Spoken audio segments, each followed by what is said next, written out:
Welcome back, everyone. Today I have an incredible HFY story for you. They called him the Nightfall. 20 years of training. Humanity's perfect weapon against the Veyari. He has killed more of them than any human alive. She is the Pale Singer. A Veyari war criminal. His target. He found her bleeding in an alley. His blade was at her throat. And then she asked him one question that changed everything. This is I trained 20 years to kill her. Let's begin. The blade felt wrong in my hand. After 20 years of holding weapons designed specifically to kill Veyari, you'd think the weight would feel natural. Comfortable even. But standing in that rain-soaked alley on Nexus Station, watching her crumple against the wall with violet blood streaming from her shoulder, the ceremonial knife felt like a foreign object. She looked up at me with those three luminous eyes, the same eyes I'd been trained to see as the enemy since I was 7 years old. "You're the Nightfall," she said. Not a question. Her voice was softer than I expected. The Veyari were supposed to sound like grinding metal, like war drums, like death itself. She sounded like wind chimes in a storm. "I am." "Then finish it." She didn't beg, didn't plead, just tilted her head back, exposing the vulnerable throat membrane that every human soldier knew was the killing point. "I've been running for 6 cycles. I'm tired." My instructors would have been screaming at me. 20 years of conditioning, 20 years of being molded into humanity's perfect weapon against the Veyari threat. 20 years of being told that their kind was incapable of surrender, of exhaustion, of anything resembling human emotion. They lied about a lot of things, as it turned out. "You're the one they call the Pale Singer," I said, not moving. "You killed 47 human soldiers at the Battle of Crimson Valley." 32. She corrected quietly. "The reports exaggerate, they always do." A wet, gurgling sound escaped her, their version of a bitter laugh. "Does it matter? 32 or 47, you have every right to kill me." The rain intensified, washing her blood into the gutter. She was smaller than combat footage suggested. Younger too. The Veyari aged differently than humans, but I'd spent enough time studying them to recognize the signs. She couldn't have been more than the equivalent of 25 human years. Which meant she'd been barely an adult when Crimson Valley happened. "Why did you stop running?" I asked. "Because you're the only one who might understand." Her 3 eyes focused on me with an intensity that made my skin crawl, old instincts, hard to shake. "You've killed more of my kind than any human alive, Nightfall. You've seen us die. Watched our faces. Tell me, did any of them look like monsters to you?"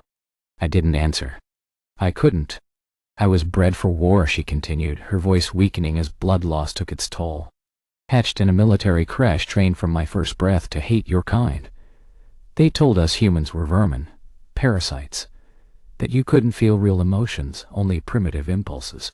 She coughed, violet speckling her pale lips. "Sound familiar?" It did. It sounded exactly like my own training, just with the species reversed. "The war ended 3 years ago," I said. "Wars end.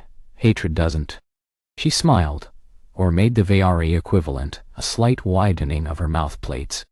"The Triumvirate wants me dead because I spoke against the old ways.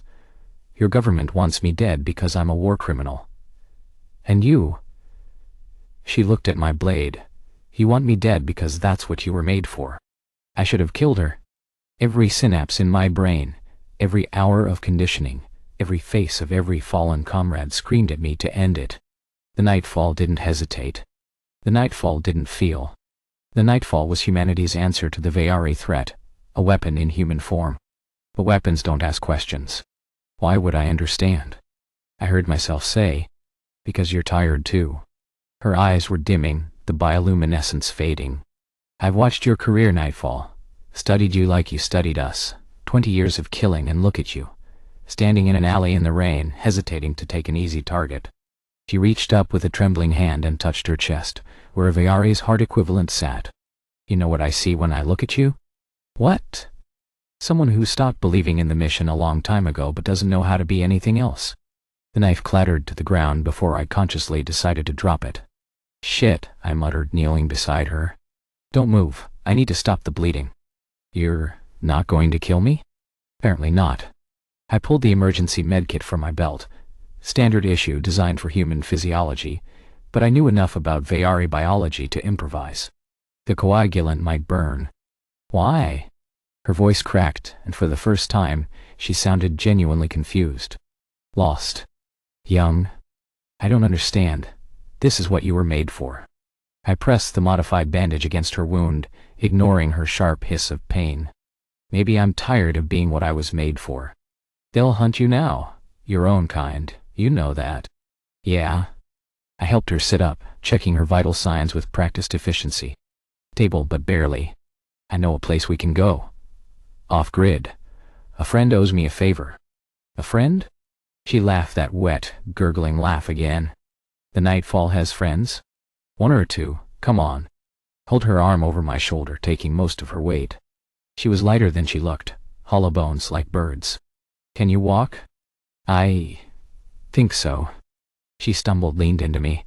Her skin was cool and smooth like polished stone. I don't even know your real name. I hadn't told anyone my real name in 15 years. The Nightfall didn't have a name. Names were for people, and I'd stopped being a person a long time ago. Marcus, I said. Marcus Chen. Her three eyes widened slightly.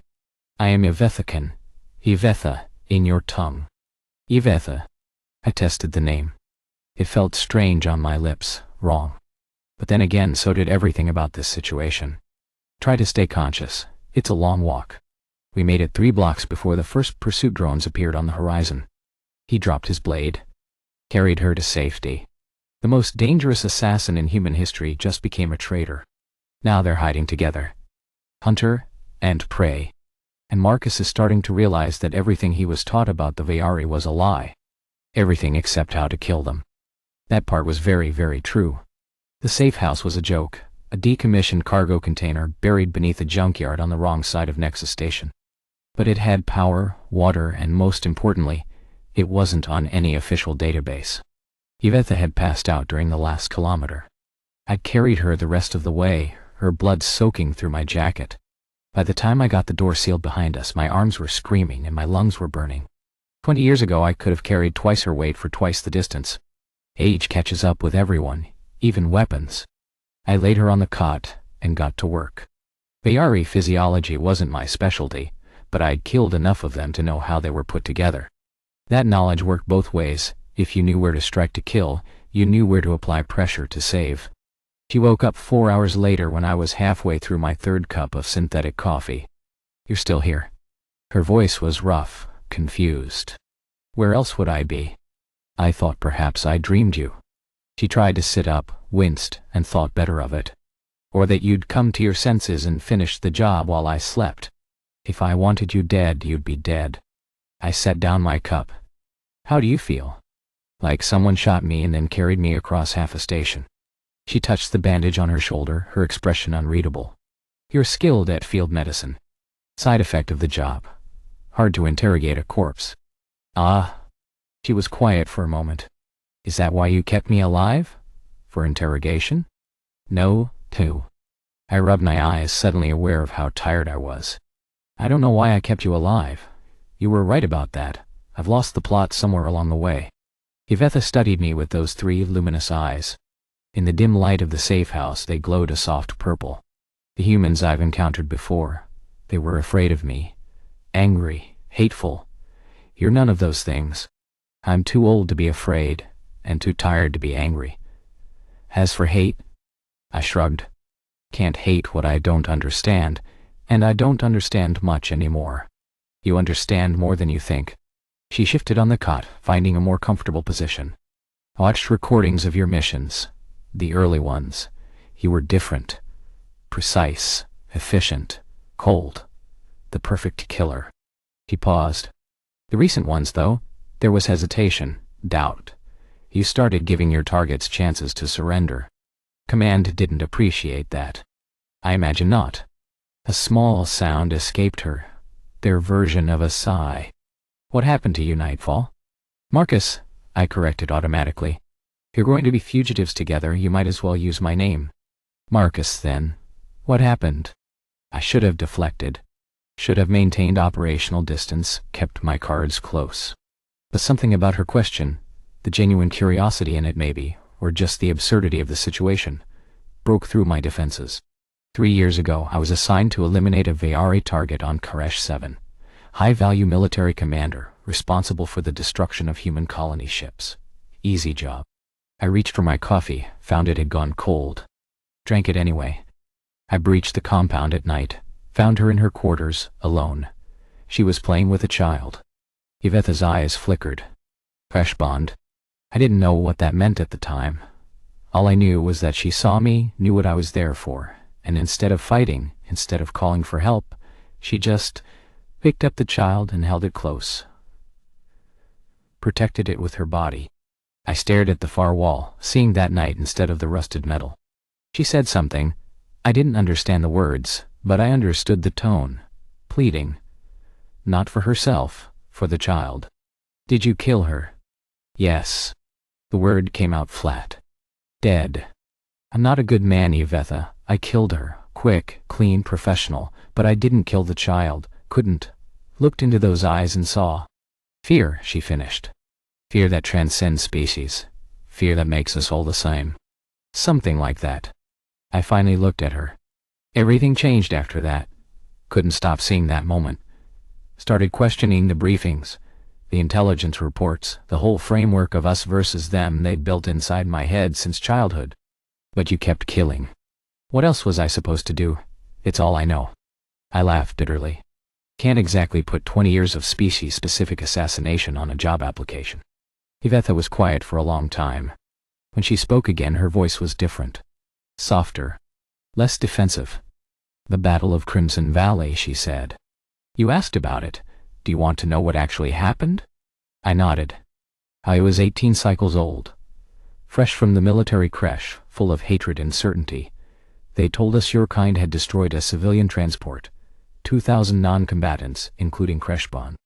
She closed her eyes. We were assigned to retaliate, hit a military outpost, kill as many humans as possible, send a message. The reports say you tortured them. Some did. I didn't. She opened her eyes, met my gaze. I killed 32 soldiers, Marcus, quickly, efficiently, just like you were trained, just like I was trained. And when it was over, I stood in a room full of bodies and felt nothing. Just hollow. Empty. And I knew then that something was fundamentally wrong with everything I'd been taught. But you kept fighting. What else was I supposed to do? She echoed my words back at me with a bitter smile. It's all I knew. We sat in silence, two broken weapons, two former enemies, two people who'd been built for war and had no idea how to exist in peace. I'm hungry, Yvetha said eventually.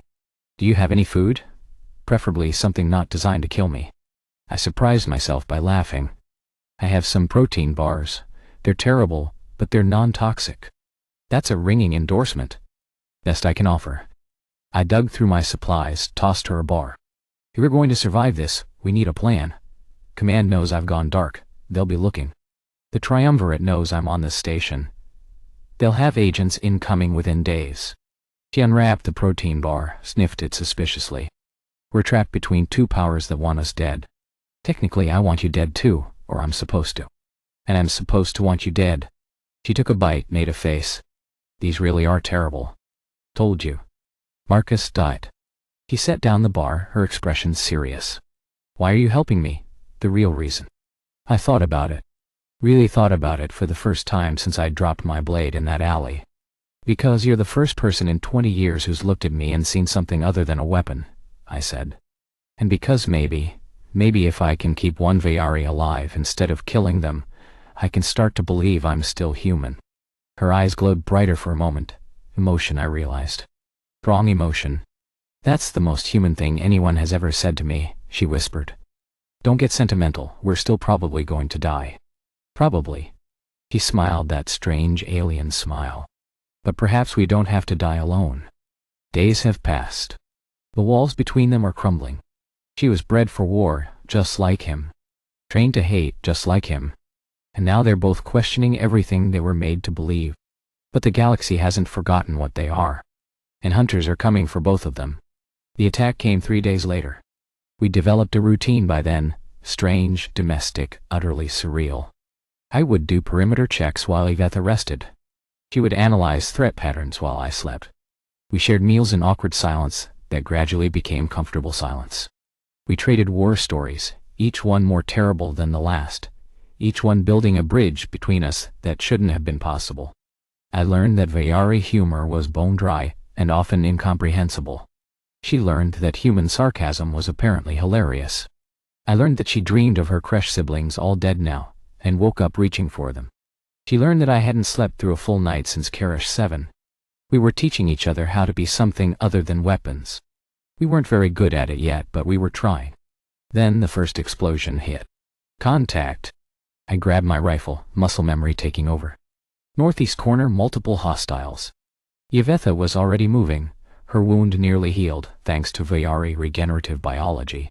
She'd scavenged a Veyari phase pistol from somewhere, I didn't ask where, and her movements were smooth, professional. Combat trained. Right. Or criminal. I kept forgetting. They're using triumvirate assault tactics, she said, peering through a crack in the wall.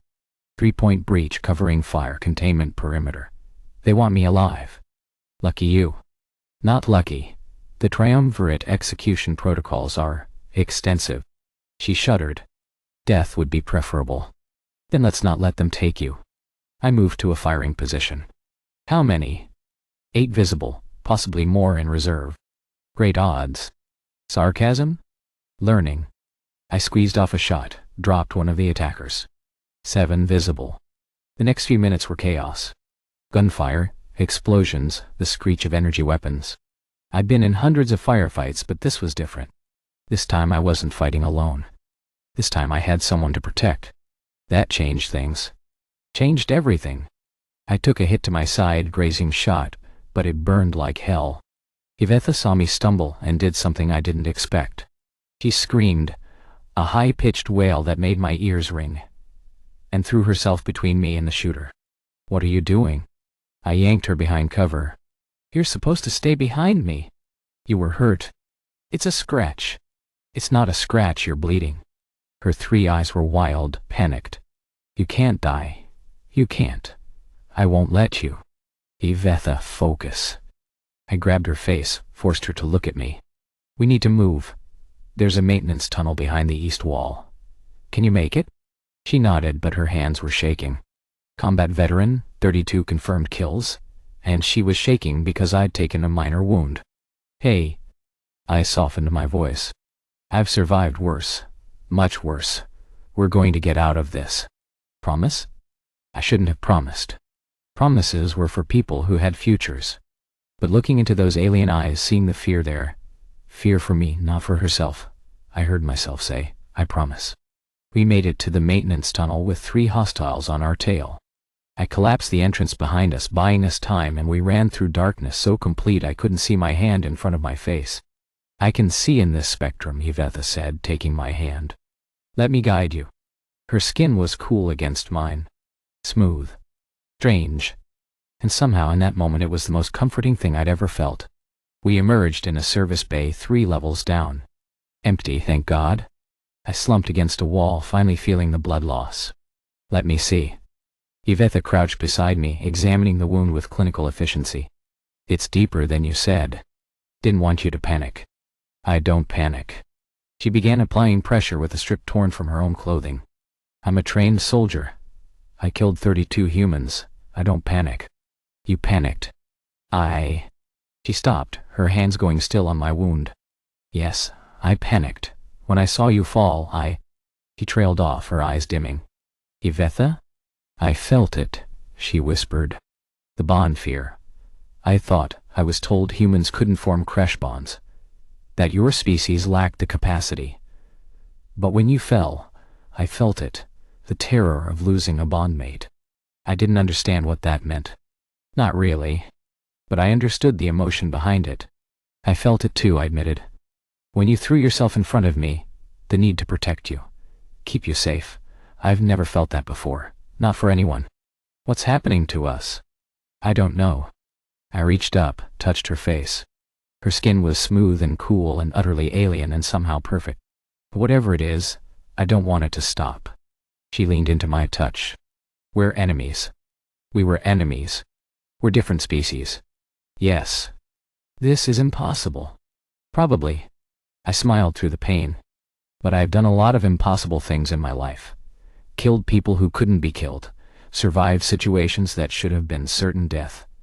And now I'm sitting in a service bay with a Veyari war criminal, bleeding out, and all I can think about is how I don't want to lose you.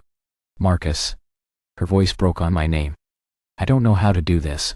My Kresh siblings died before I could form true bonds. I don't know how to be what you need. Neither do I. I took her hand, pressed it against my chest. Feel that? My heart's beating. It's been beating for 43 years, and for 40 of those years, it beat for nothing but killing your kind. But right now, in this moment, it's beating for you. He made a sound I didn't recognize. That's the most ridiculous thing anyone has ever said to me. I'm a ridiculous person. You're a killer. So are you. I pulled her closer. Maybe that's why this works. Maybe only monsters can love other monsters. She went still in my arms. Love? I hadn't meant to say it. The word had slipped out before I could stop it. 20 years of emotional suppression, and my defenses chose now to crumble. I don't know if that's what this is, I said. I don't know if I'm capable of love anymore. But I know that when you walked into that alley 3 days ago, something changed, and I know that losing you would destroy whatever's left of me. Yvetha's 3 eyes glowed bright, so bright I could see my reflection in them. A broken man, bleeding and battered, holding an alien enemy like she was the only thing keeping him tethered to the world. Because she was. The Triumvirate will send more soldiers, he said softly. Your government will send hunters, they'll never stop. I know. We can't run forever. No, Tao. Then what do we do? I thought about it. Really thought about it. And for the first time in 20 years, the answer that came to me wasn't about killing, or surviving, or completing the mission. We stop running, I said. We stop hiding. We stand together and we show them that everything they told us was wrong. That's suicide. Probably. I smiled grimly. But I'd rather die standing beside you than live another day as their weapon. She was quiet for a long moment. Then she pressed her forehead against mine, a Veyari gesture I didn't recognize but somehow understood. Together then, she whispered. Whatever comes. Together. Both governments want them dead. Human assassins and Veyari warriors are closing in. But something unexpected has happened. Yvetha has bonded to Marcus. Not just emotionally. Physically. If he dies, she dies too. Now they must make their final stand. Together or not at all. We chose the station's central plaza for our last stand. Public. Visible. Impossible to cover up. The Triumvirate sent a full assault team, 12 warriors in combat armor, led by a prime-formed commander I recognized from intelligence briefings. High-ranking. Ruthless. One of their best. My government sent the Shadowfall unit, 6 of my former colleagues, the ones who hadn't washed out or died, trained specifically to hunt people like me. I knew their tactics intimately. I'd helped develop them. They arrived at the same time, almost comically. Squared off across the plaza, ancient enemies suddenly facing a common target. And in the middle, Yvetha and I, back to back, waiting. Last chance to run, I said without turning. Last chance for you to kill me and rejoin your people, she replied. Might still earn forgiveness. Don't want forgiveness. Want you. That's surprisingly romantic. I'm a surprisingly romantic person. Hidden depths. Hidden very deep. The prime-form commander stepped forward, his voice booming across the plaza. Yvetha Khan, you are charged with sedition, blasphemy, and species betrayal. Surrender and face the Triumvirate's judgment. The Shadowfall team leader, Jackson, I remembered, good soldier, no imagination, raised his weapon. Nightfall, you're charged with treason, desertion, and collaboration with enemy forces. Come quietly and we can make this clean. Seems like they're fighting over who gets to kill us, Yvetha observed. Yeah, we're very popular. Marcus. Her voice softened. There's something I need to tell you, before this ends. Now's probably not. Now is exactly the time. She turned slightly, enough to look at me with one eye while keeping the others on the enemy. The bond I feel with you. It's not just emotion. Veyari bonds, they're physical. Chemical. When I said I felt bond fear, I meant that my biology has begun recognizing you as Kresh family, as essential. What does that mean? It means that if you die, part of me will die too. Not metaphorically, literally. The bond shock would damage my neural pathways beyond repair. I processed this. So you're telling me you physically bonded yourself to a human who's about to be killed in the next 5 minutes? Apparently so. It wasn't intentional. Well, that's just great. I thought you should know. Appreciate it. I checked my weapon. Any other biological surprises I should be aware of? If we survive this, I'll probably want to build a nest with you. A nest? Veyari courtship behavior. Very intense. Lots of regurgitated food. I couldn't help it. I laughed. Standing in the middle of a plaza, surrounded by enemies about to die, and I laughed like I hadn't laughed in 20 years. I love you, I said. Just so you know. Before the shooting starts. I know. Her hand found mine, squeezed. I love you too, though I still don't fully understand what that means for humans. Neither do I, but we'll figure it out. Optimistic. Hidden depths. The Shadowfall team moved first. Jackson shouted an order, and they advanced in standard formation. 3-point approach, covering fire, containment perimeter. The Veyari moved simultaneously, their discipline perfect, their movements synchronized in that eerie way that made them so terrifying on the battlefield. And then something unexpected happened. They collided. Not with us. With each other. Jackson's team, trained to recognize Veyari tactics, read the Triumvirate's movement as an attack. The Triumvirate, equally trained, interpreted the human advance as aggression. In the span of 3 seconds, both forces shifted from targeting us to targeting each other. Yvetha and I stood frozen, watching as the plaza erupted into chaos. Energy bolts and bullets screamed past us, but none aimed our way. The two teams were too focused on each other, old hatreds and new confusion turning them against the enemy they understood. Move, I breathed, grabbing her hand. Now! We ran. Behind us, the battle intensified.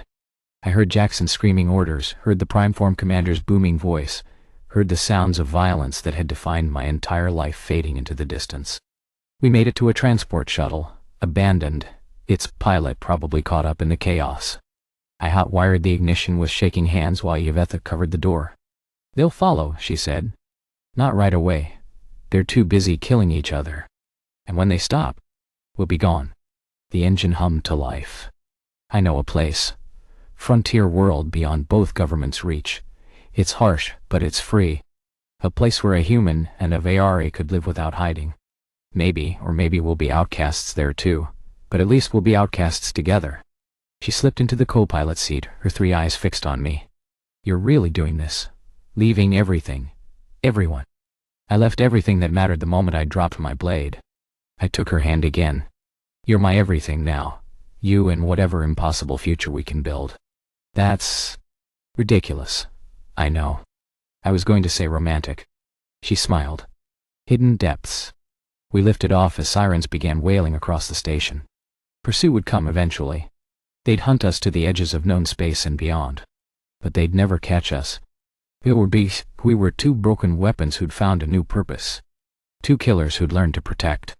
2 enemies who'd discovered that the only meaningful battle was the one you fought for someone you loved. The stars spread out before us, infinite and cold and full of possibility. Marcus? Yeah? I'm glad you dropped your blade. I looked at her. This alien creature, this former enemy, this unexpected miracle, and felt something I'd forgotten how to feel. Hope. So am I said. So am I. The shuttle punched into hyperspace, carrying us toward an uncertain future. Together. Always together. And so the Nightfall found his light. The Pale Singer found her harmony. 2 weapons who were never meant to love. 2 killers who chose mercy. 2 enemies who became each other's everything. Sometimes the bravest thing a warrior can do is drop their blade. If you enjoyed this story, leave a like and subscribe for more HFY content. See you in the next one.